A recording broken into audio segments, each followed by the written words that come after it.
do think we've seen George become perhaps a little less reserved, a little bit more outgoing, and certainly thriving. He's really going to come into his own, and he seems to enjoy being in the public spotlight far more than he used to. Palace insiders say a quiet meeting turned explosive when Prince Edward intervened without warning. Allegations swirled that Camilla's son pushed a move targeting young George's place, triggering a response no one expected. Doors closed, voices rose, and consequences followed swiftly. But why would Edward step in now? And what line was crossed behind the scenes? As loyalties clash and the future of the next generation hangs in the balance, this moment exposes fault lines the monarchy tried to hide. What punishment was delivered, and the fallout mean? When protocol shattered in plain sight. The morning at Buckingham Palace unfolded beneath a calm London sky, heavy with ceremony and expectation. The memorial garden honoring Queen Elizabeth II was immaculate, prepared for a tribute to a monarch who defined an era. Guests moved with careful restraint as cameras ringed the lawn, capturing every gesture. At the center stood Prince George, just 12 years old, dressed formally and positioned with unmistakable intent. As second in line to the throne, his placement was not symbolic. It was protocol, tradition, and continuity made visible. George maintained a composed posture, though the weight of attention pressed hard against his youth.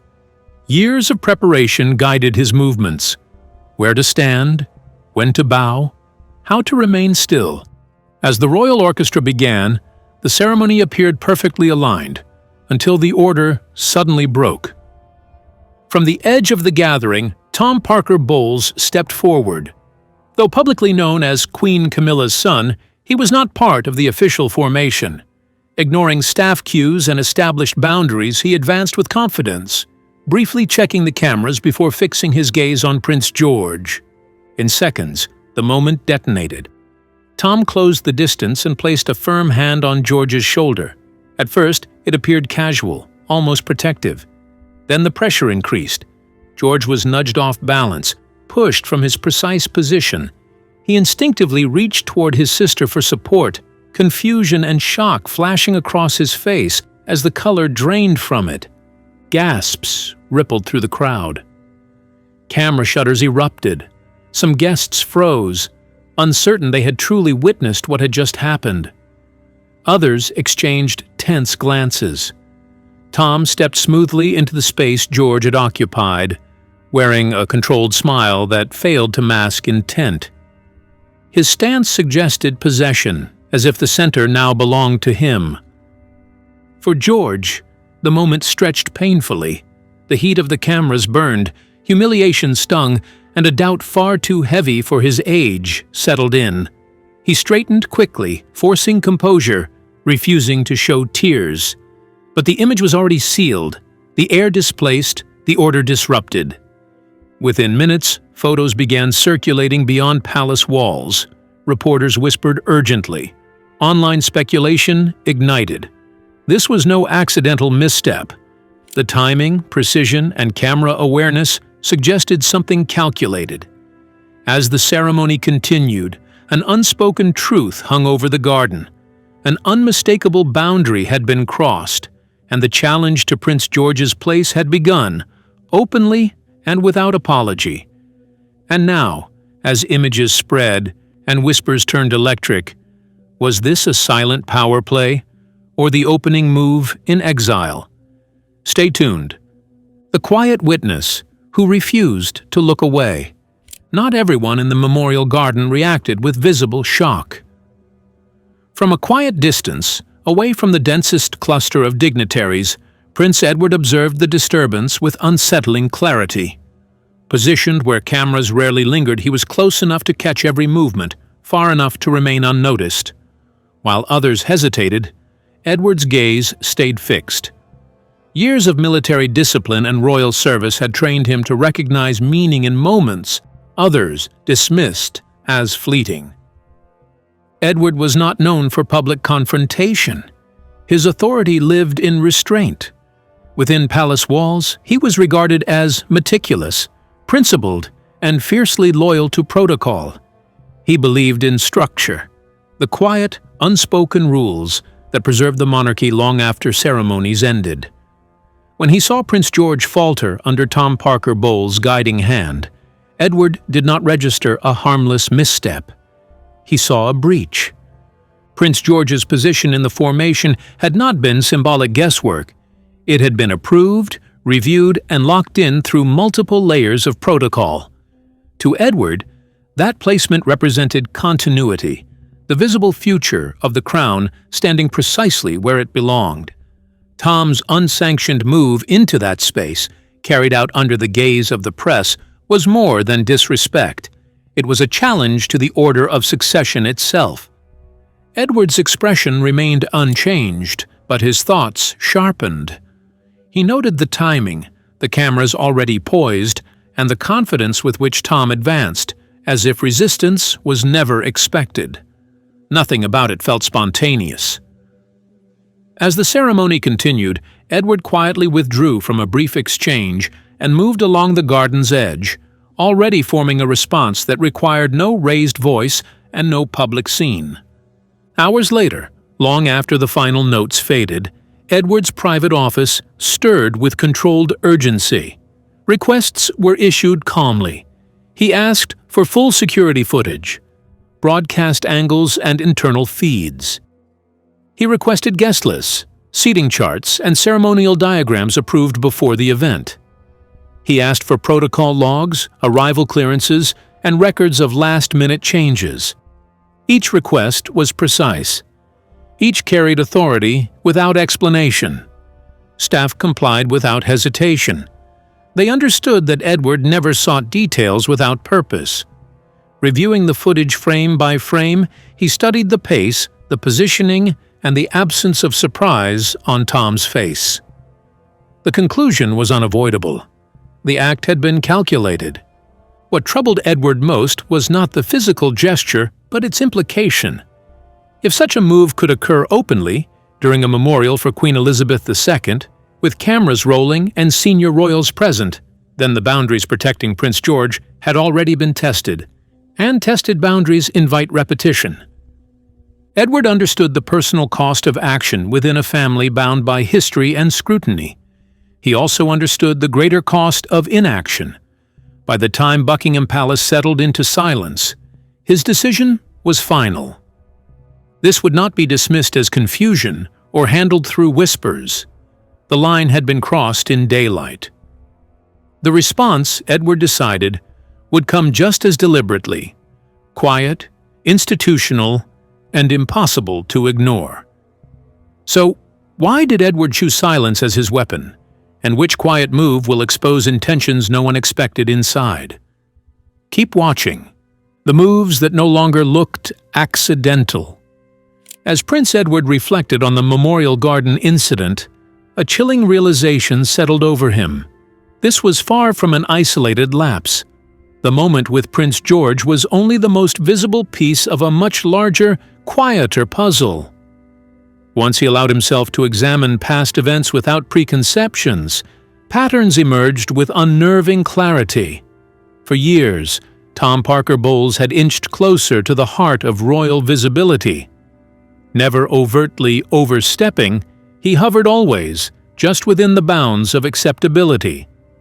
Media appearances, carefully timed book promotions, and his recurring presence at high-profile gatherings had been routinely explained as harmless overlaps of family duty and professional opportunity. Yet when observed collectively, these instances told a different story, one of subtle ambition and deliberate positioning. Edward recalled the countless headlines featuring Tom, not for duties he officially held, but because of proximity and presence. Interviews subtly framed around insider access. Public appearances lingered long enough to be photographed, yet short enough to avoid scrutiny. Individually, these gestures seemed inconsequential. Together, they traced the careful rhythm of influence. Power rarely arrives with fanfare. It creeps, testing limits, measuring responses, retreating only when directly confronted. One event now loomed with renewed significance: the Youth Excellence Awards at Buckingham Palace, a ceremony inspired by the Duke of Edinburgh's enduring commitment to young achievers. Every detail had been meticulously orchestrated to position Prince George front and center, a visible symbol of continuity, guidance, and inspiration for the nation's youth. Yet on that day, George had been quietly moved from his designated front row seat to the second row. No explanation was offered. To the public, it might have appeared a simple logistical tweak, but Edward now saw the subtlety for what it was: a calculated maneuver executed in silence. The front row seat had been quietly reassigned to Tom Parker Bowles's son, justified informally via vague instructions allegedly originating from Queen Camilla's office. George complied, as he had always been taught, yet observers noted a flicker of hesitation and confusion in his eyes. Cameras captured his composed smile, hands folded neatly, while the boy ahead shot a small, smug glance backward. A few words were exchanged, inaudible to the public, but sharp enough to leave a mark. The message was unmistakable. "You don't belong here." At the time, Edward had trusted that palace protocol would correct itself, but combined with the Memorial Garden incident, the significance shifted. The awards ceremony was no accident. It was a rehearsal, a test to gauge how far boundaries could be pushed without immediate pushback. Reviewing internal documents, Edward noted repeated names approving last-minute changes and the same informal channels being employed. Each adjustment was minor enough to avoid confrontation, but conspicuous enough to shape public optics. Gradually, the effect became undeniable. Prince George was being subtly repositioned away from prominence, while another child was elevated into his place. What disturbed Edward most was the consistency: different events, identical intent, public ceremonies, moments guaranteed to be caught on camera, small incremental shifts. This was not a string of coincidences. It was a calculated strategy to reshape perception over time. Edward no longer questioned whether the incidents were connected. He questioned how far the encroachment might go if left unchecked. Closing one file and reaching for another, his resolve hardened. Patterns, once exposed, demanded action. But if every public moment was rehearsed, how far was this plan meant to go before Edward finally intervened decisively? Stay with us. When the past refused to stay buried. By the time Prince Edward turned to the deeper background reports, the tone of his investigation shifted noticeably. What had begun as concern hardened into something colder, more unsettling. The documents laid out before him were no longer about protocol breaches or seating changes. They traced a history, and with every page turned, that history grew darker. Edward worked alone in the quiet of his office, the soft glow of a desk lamp illuminating a thick dossier marked with dates, names, and carefully verified accounts. At the top of the first section was an incident from 1999, recorded during the Cannes Film Festival. Tom Parker Bowles, then in his 20s, had been implicated in a scandal involving cocaine use at a private gathering. According to reports, he had not only taken drugs openly, but had also been accused of supplying them to others within an elite circle. The incident led to a brief arrest and a flurry of damaging headlines before it was quickly contained. At the time, royal intervention and careful handling had allowed the matter to fade from public memory. Reading it now, Edward felt the weight of what had been quietly erased. He moved on.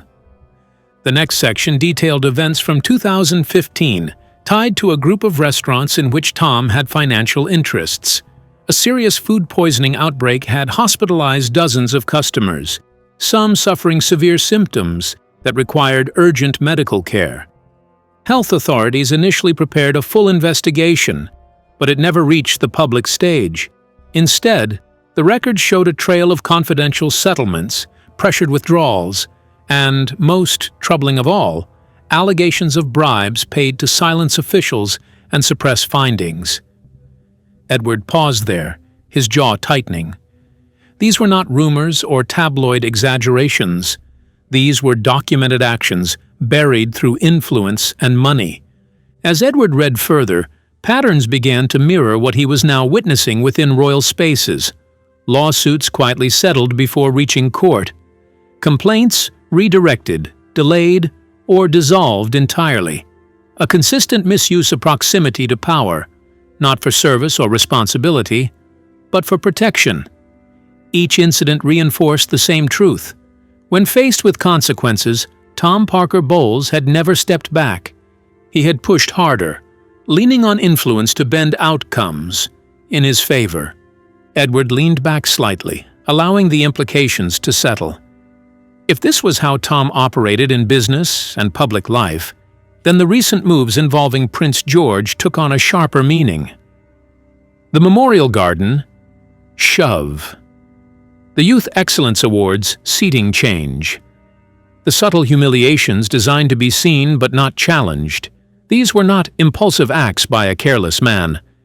They fit the behavior of someone accustomed to manipulating systems quietly, confident that consequences could always be managed afterward.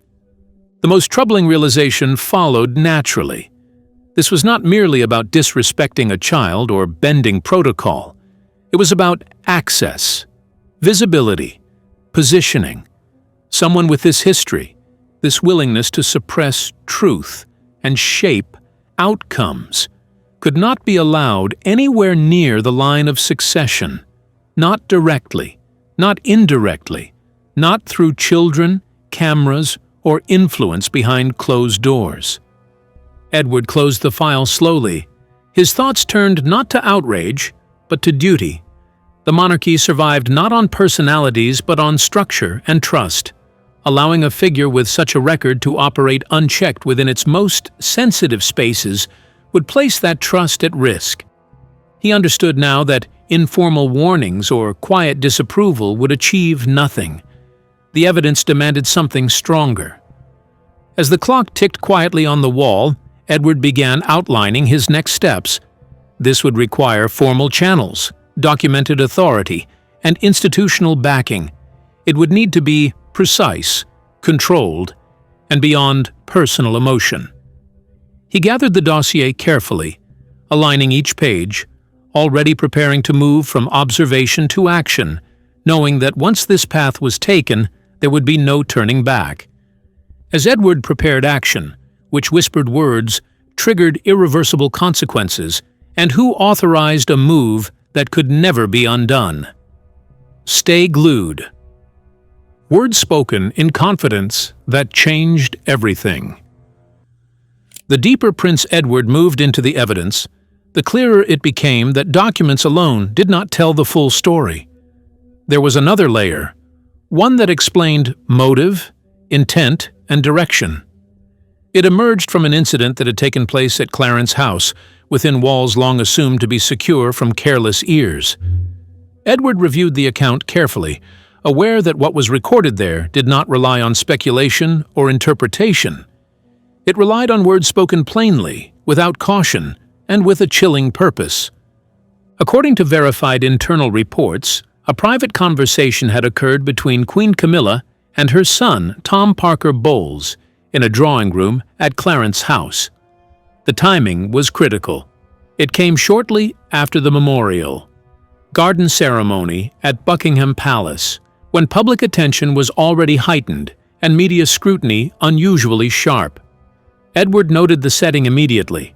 Clarence House was not just a residence, it was a strategic center of influence. Conversations held there carried weight, whether intended for public ears or not. What stood out first was the tone. Camilla's remarks were described as controlled and deliberate, stripped of warmth. She spoke not as a concerned grandmother figure, but as someone calculating public response. The discussion centered on Prince George, specifically how repeated moments of discomfort or awkwardness could shape how the public perceived him. A few poorly framed images, she reportedly suggested, could plant doubt, where none previously existed. Edward paused when he read that line. It echoed too closely with what he had already seen play out in front of cameras. Tom's response removed any remaining ambiguity. He spoke openly about opportunity, about visibility, about his own children stepping forward into spaces traditionally reserved for the direct line of succession. With Camilla's position, he argued, there was no reason they should remain on the margins. Edward felt a quiet chill reading those words. This was not the language of family pride. It was the language of advancement. The most disturbing detail was how methodical the plan appeared. Tom referenced the Memorial Garden incident not as a misjudgment, but as a starting point. Seating adjustments, strategic placements, moments designed to be captured and replayed. The media, he implied, would do the rest. It was not a scheme built on confrontation, but on erosion, slowly shifting public perception until change felt natural, rather than forced. Edward closed his eyes briefly, absorbing the implications. The past he had just reviewed, the can scandal of 1999, the 2015 food poisoning cover-up, the pattern of bribery and suppressed accountability, now aligned perfectly with the present. This was how Tom operated. Quiet leverage. Influence applied behind the scenes. Pressure exerted where it could not easily be traced. What struck Edward most was not ambition alone, but the willingness to involve a child in that ambition. Prince George was not a political rival or a public opponent. He was 12 years old. Yet in this conversation, he had been reduced to an obstacle, a figure to be repositioned for advantage. That realization hardened something in Edward that had already begun to set. The issue was no longer limited to breaches of protocol or personal misconduct. It had crossed into active manipulation of the monarchy's future. Edward understood that once such intent was spoken aloud, it could not be ignored or quietly managed. The integrity of the institution demanded a response that matched the seriousness of what had been revealed. As Edward gathered the reports and aligned them with the evidence already compiled, one truth became unavoidable. This was not a misunderstanding between family members. It was a calculated effort unfolding step by step, supported by access, influence, and silence. And if left unchallenged, it would continue. Edward straightened the files before him, his resolve now complete, knowing the next phase would move beyond investigation and into action, carried out with authority, precision, and consequences that would reach far beyond Clarence House. So what exactly is Edward planning? Will this silent, calculated power play reshape the royal hierarchy forever? Or is there still a hidden move we haven't seen? Authority exercised without a single public blow. Once the full picture stood clear before him, Prince Edward did not rush forward with accusations or dramatic displays. That was never his way. He understood that real authority inside the monarchy rarely announced itself. It moved quietly, through established channels, sealed documents, and decisions that reshaped access without ever raising a voice. This was how lasting consequences were delivered, and Edward intended to use that system exactly as it was designed. In the days that followed, Edward began a series of deliberate, carefully contained actions. He engaged directly with senior figures responsible for royal governance, relying on long-standing relationships built on trust, discretion, and shared duty. Through protocol offices and advisory bodies linked to the Privy Council, concerns were raised, not as personal grievances, but as institutional risks. Every claim was supported with evidence already reviewed. Footage from Buckingham Palace, seating alterations at the Youth Excellence Awards, documented histories, and the recorded conversation at Clarence House. Nothing was exaggerated. Nothing was emotional. The facts spoke clearly on their own. What made Edward's approach so effective was its precision. There were no leaks to the press, no confrontations staged for public sympathy. Instead, adjustments began appearing quietly in official records. Guest approvals were revised. Access lists were tightened. Invitations that once arrived automatically for Tom Parker Bowles simply stopped coming. No explanation was offered publicly, and none was required. The first and most decisive outcome was Tom's removal from all official royal ceremonies. His name no longer appeared on formal guest lists for state events, memorials, or public engagements involving the royal family. This exclusion extended beyond optics. He was barred from informal family appearances that carried public exposure, closing the door on opportunities to place himself near the line of succession. Equally significant was the firm boundary drawn around the Wales children. New internal guidelines ensured that Prince George, Princess Charlotte, and Prince Louis would be shielded from unsanctioned contact during public and private engagements alike. Seating plans, arrival routes, and backstage access were placed under tighter review. Tom was removed entirely from environments where proximity to the children could be engineered or exploited. The message was unmistakable, even if never spoken aloud. At the same time, Queen Camilla's role behind the scenes underwent a quiet but meaningful shift. Authority over guest coordination, seating arrangements, and media-related optics, areas that had been subtly manipulated, was reassigned. Responsibilities were transferred to neutral protocol officials and independent committees, limiting the ability of any single individual to influence positioning or perception.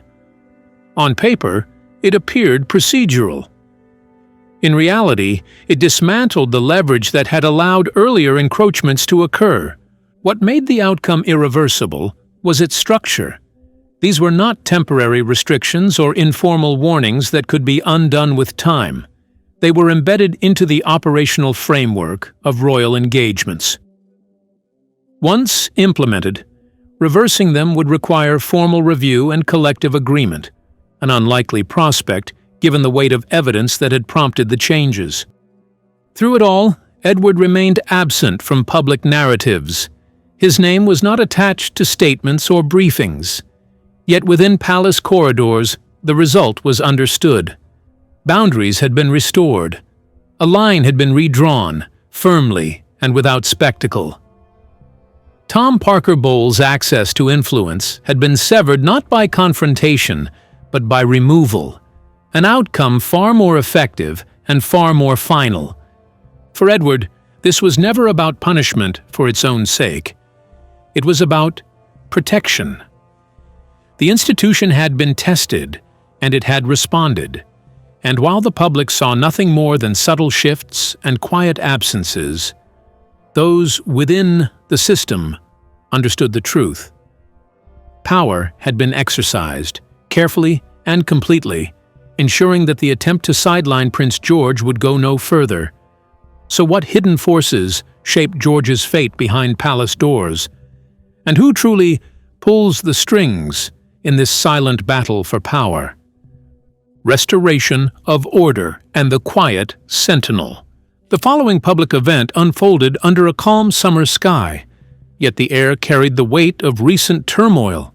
Buckingham Palace's Grand Hall, prepared meticulously for a celebration of young achievement, seemed to glow with a renewed sense of order.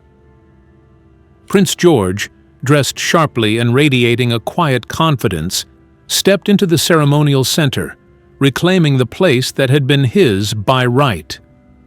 The careful composure on his young face belied the anxiety of previous weeks. Cameras followed his every step, capturing images meant to symbolize continuity and stability, yet they could not hint at the storm that had just been weathered behind the scenes.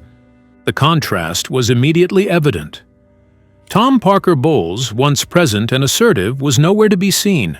His absence was striking, a silent signal that the authority of the institution had prevailed.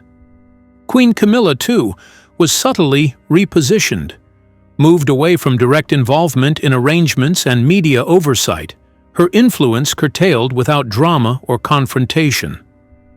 Observers might have noticed the subtle changes, the rearranged seating and orderly flow of guests, but few could have recognized the careful orchestration that ensured such stability.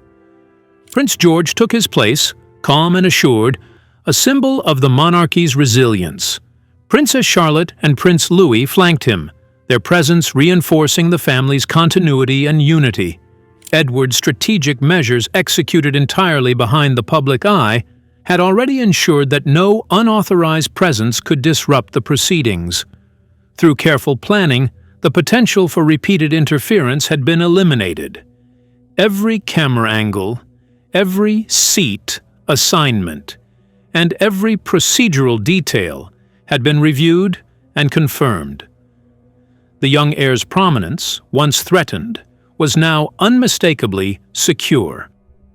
As the event progressed, the atmosphere shifted from formality to celebration, yet a subtle undercurrent of reassurance ran through the media coverage.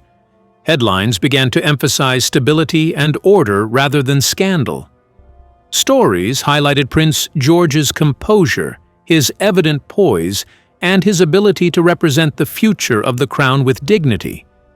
Social media, often quick to sensationalize minor missteps, responded with admiration rather than gossip. For the public, the monarchy appeared unified and steadfast. Behind the scenes, Edward remained unseen, yet his influence was unmistakable. The rebalancing of responsibilities, the protective boundaries around the Wales children, and the careful management of guest arrangements ensured that authority had been asserted quietly but decisively. His fingerprints were everywhere, from the restricted access to the young royals to the corrected seating plans, yet he required no public acknowledgement. The lessons of the past weeks about manipulation, access, and influence had been addressed without spectacle, maintaining the dignity of the institution while enforcing its rules. For Prince George, the message was clear. He could now occupy his rightful position not as a vulnerable child, but as the living embodiment of the monarchy's continuity. For the family, the warning was equally precise. Attempts to manipulate perception, to undermine the heir, or to overstep protocol would meet immediate and invisible but absolute resistance. The monarchy, though tested, had endured, its structure reaffirmed. Every gesture, every quiet intervention, and every protected moment underscored that the institution remained resilient, ready to withstand challenges both seen and unseen, ensuring that the future of the crown was once again firmly in place. So, what do you think? Was this a harmless protocol slip or a calculated rehearsal to quietly rewrite George's place in the monarchy? We'd like to hear your thoughts in the comments. Don't forget to like, share, and subscribe.